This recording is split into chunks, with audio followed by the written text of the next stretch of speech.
What's up everybody, I'm HoopsandHipHop. It is finally the day we've all been waiting for. All Hallows Eve is finally upon us, which means today's video will be especially spooky. Today we are going to be indulging in some scary stories by going over the best Pokémon Creepypastas.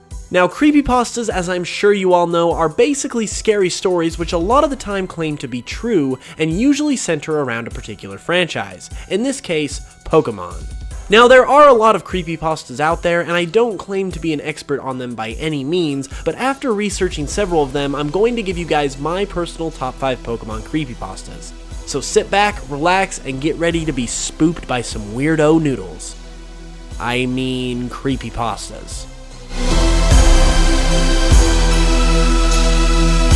Starting at number 5 is Pokémon Creepy Black. Originally known as just Pokémon Black before Generation 5, Pokémon Creepy Black tells the tale of a mysterious black copy of Pokémon Red and Blue, supposedly found at a flea market by the author of this story.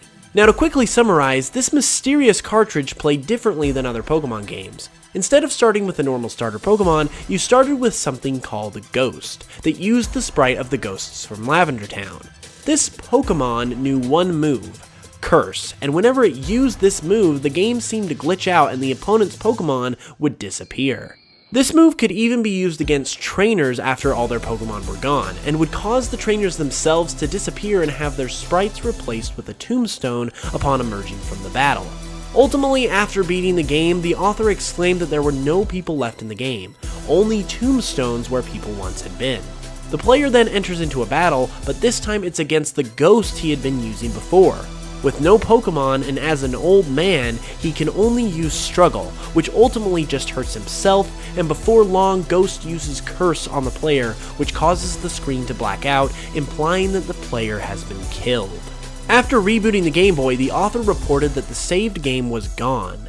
This is one of the original Pokemon creepypastas, so it will always be a classic, but the ironic and somewhat disturbing twist at the end really makes this creepypasta feel satisfying, so that's why it made the list.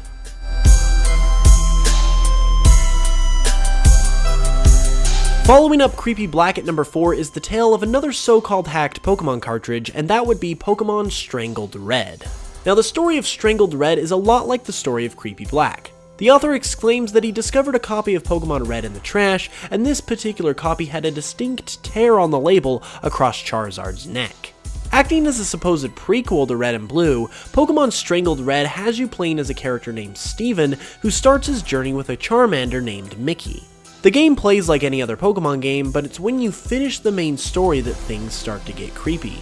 Your rival in the game is your brother Mike, and after beating him as the champion, he asks you to trade him your prized Charmander Mickey to help him complete his Pokedex. You reluctantly agree, but during the trade process the game crashes. After restarting the game, 1 year had passed, and it's discovered by the author that the player character Steven is growing increasingly depressed because Mickey had died. With sadness growing into rage, Steven ultimately comes into contact with something known as $, which is implied to be his brother Mike. And at the end of the game, it's also implied that Steven strangled his brother Mike to death for killing his beloved Mickey.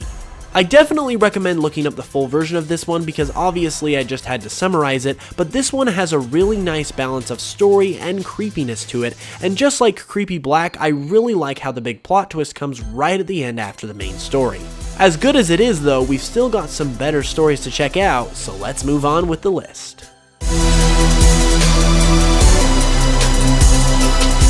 Number 3 is one of the all-time classic Pokemon creepypastas, Buried Alive.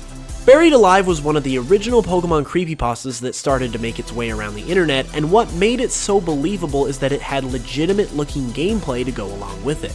Just to review in case you haven't heard of Buried Alive, the story states that there was originally a different quote-unquote boss character atop the Pokemon Tower in Lavender Town instead of the ghost of Marowak.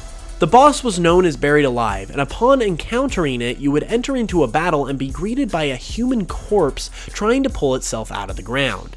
The entity would battle just like any other trainer, whose team consisted of 2 white hands, which is in reference to the white hand that is mentioned in Lavender Town, as well as a Gengar and a Muck. As the story goes, there were no scripts written for Buried Alive if it was defeated, and the game would simply freeze. But if you were defeated by Buried Alive, the corpse would cry out, "Finally, fresh meat," and a game over screen would appear that showed Buried Alive devouring the player character. Now personally, as I first learned about this creepypasta, I was fairly convinced that it might be true just because of that gameplay that the story had to go along with it. And that realism is what I think makes this creepypasta so good and one of the best and creepiest of all time.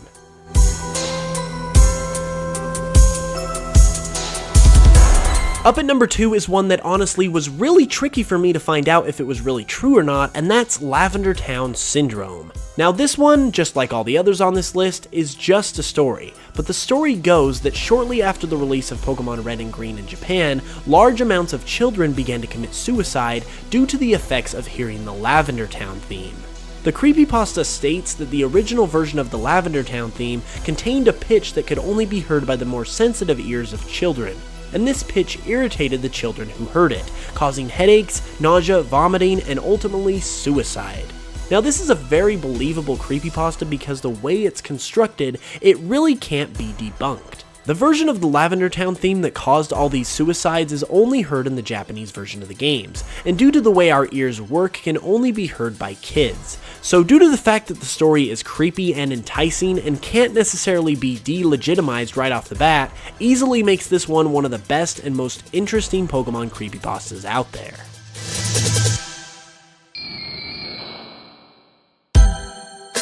And the creepypasta that takes the number 1 spot for being the creepiest of them all is Pokémon Lost Silver. Now, unlike some of the other picks on this list that were there because they were somewhat believable, Lost Silver is here at the top simply for its amount of morbid creepiness. This one is pretty clear right from the start that it's not a true story, but that doesn't stop it from putting the creepy in creepypasta. It begins much like any other creepypasta. A guy picks up a copy of an old Pokemon game, in this case Silver, wanting to replay the game due to the fact that Heart Gold and Soul Silver were soon to be released. So the guy picks up the game and starts to play, but then something weird happens. The game won't start up normally, and when he's finally able to get through the intro and into the game, it places him immediately inside what looks like Tin Tower or Sprout Tower, without even giving him the option to continue the game. It gets creepier when the guy checks his party of Pokemon and notices that he has 5 unknown, which in their order spell out leave, and the 6th being a Cyndaquil with the nickname Hurry. The player also checks their trainer card, noticing they've already obtained all 8 badges before attempting to move throughout the game. As the player begins to make his way throughout the game, the eerie transmission from the ruins of Alph can now be heard, and before long a message appears that proclaims Hurry has fainted. Upon checking the party, the player now has a new set of unknown that spell out, he died, along with a trainer card that depicts the player with his arms cut off. The game continues to become more and more unsettling as the player keeps playing, with each area becoming more unnerving than the last, and the trainer card depicting the player as more and more brutally injured. Upon checking his party again, a new set of unknown appear that spell out dying, along with a Celebi that knows the move Perish Song. The player then makes their way down a long corridor and comes across what looks like Red. A battle then automatically ensues with Red, and he sends out a visibly distressed Pikachu while you send out your Celebi. Celebi uses its Perish Song and ultimately faints both Pokemon, or in this case kills them, and seemingly the trainers as well. The player then ends up back at their house as a ghost, with nothing but a head to show on their trainer card. His new team of unknown now spell No More, and upon trying to find somewhere to go next, the player happens upon another living version of themselves that when talked to says, "Goodbye forever." The game then cuts to a cemetery, but the player's sprite is nowhere to be found. Their team of unknown now spells, "I'm dead," and the trainer card shows no trace of the player and shows human skulls where the gym leaders once had been. Finally, upon trying to exit the game, a message appears that reads, "Rest in peace," and the game freezes.